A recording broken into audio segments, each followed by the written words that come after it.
Let me ask you a question that may change your life.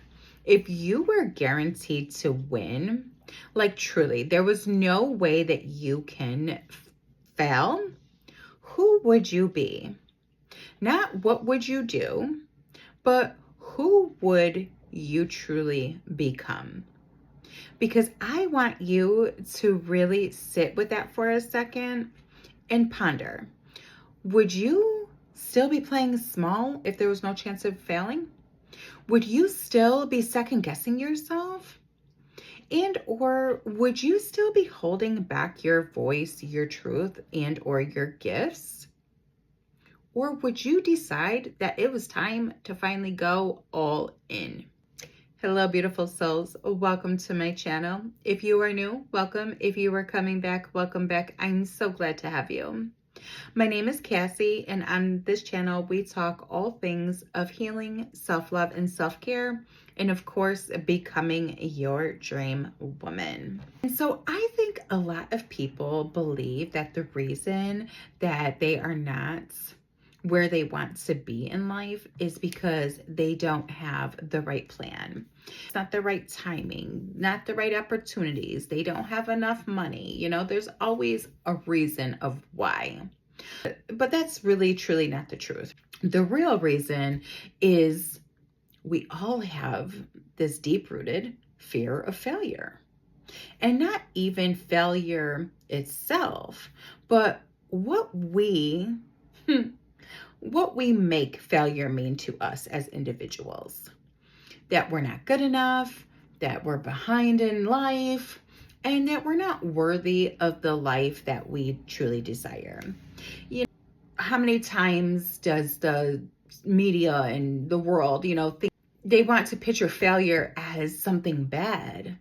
But failure isn't bad. Failure is actually really a positive thing if you can choose to change your perspective on it. Because you know what? Failure is just meaning that you're trying something new and you're learning some different lessons of what didn't work and maybe what did work. So then you go back to the drawing board, you keep what was working and you get rid of what's not. And then you come back and do it again. Did you think that the person who invented all of the things that we have today, like a refrigerator, the light bulbs, the electricity, did you think that they just got it the one time? No, they failed over and over and over again until they got it right. So don't think that failure is something bad. To really become comfortable with the word failure and what failure could even mean. Because here's the thing. If failure didn't mean anything about your worth, you would move completely different. Okay, you wouldn't hesitate to start that business.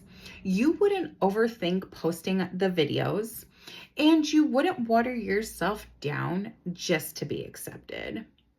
You would just move.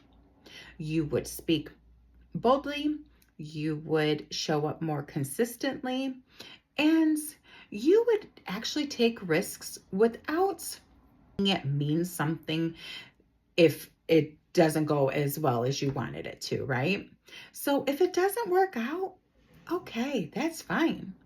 Isn't that you're incapable of achieving these things.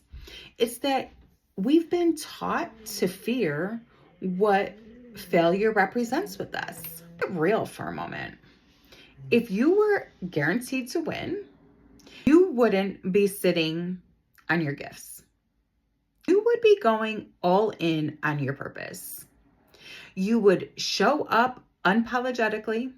You would share your story without filtering it. You would speak to whoever needed to hear your voice. And you would build that business with confidence instead of doubt. I'm sorry, you probably hear my dog groaning and moaning in the back, but it is what it is. So you wouldn't be asking, am I ready? You would actually decide that, yes, you are. And you'd stop waiting to feel confidence, and you would become confident through different actions that you're taking. Your personal life, well, you wouldn't be settling in different areas there neither. You wouldn't overgive just to feel loved. You wouldn't shrink just to make other people feel comfortable. You would hold those standards and hold them high. And you would also trust that what was meant for you will be there for you. Okay. The part that might hit you a little deeper here is that version of you. She's not some future version that is way out there in another galaxy. She actually already exists within you.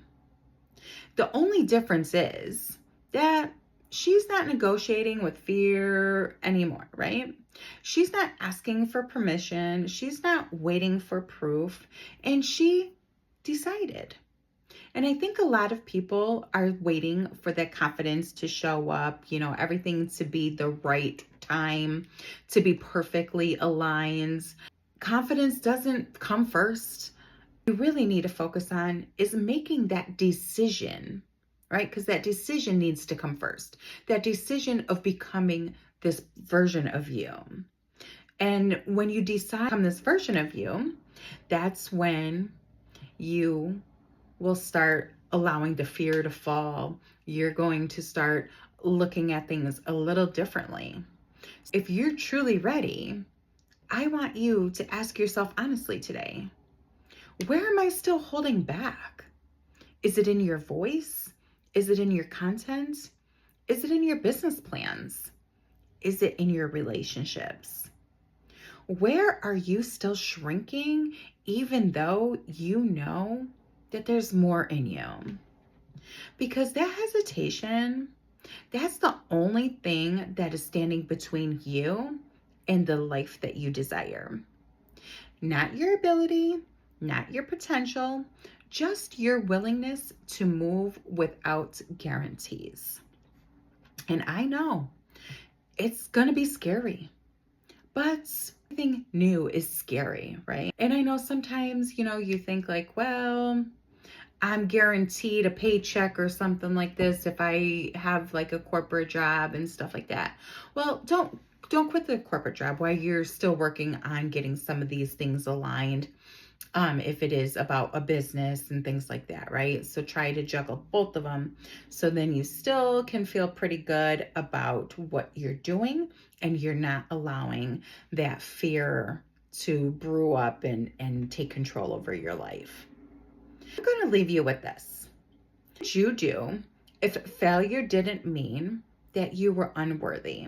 And most importantly, what is stopping you from becoming that version of yourself right now? Because the truth is, you don't need any guarantees to win. You just need to stop making failure mean something that ends up keeping you stuck in the same place. And you just need to decide, hey, I'm going to show up as her anyway, today, right now. And when you make that decision, everything in your life starts to change. So if this resonated with you, I want you to comment below, I'm done playing small.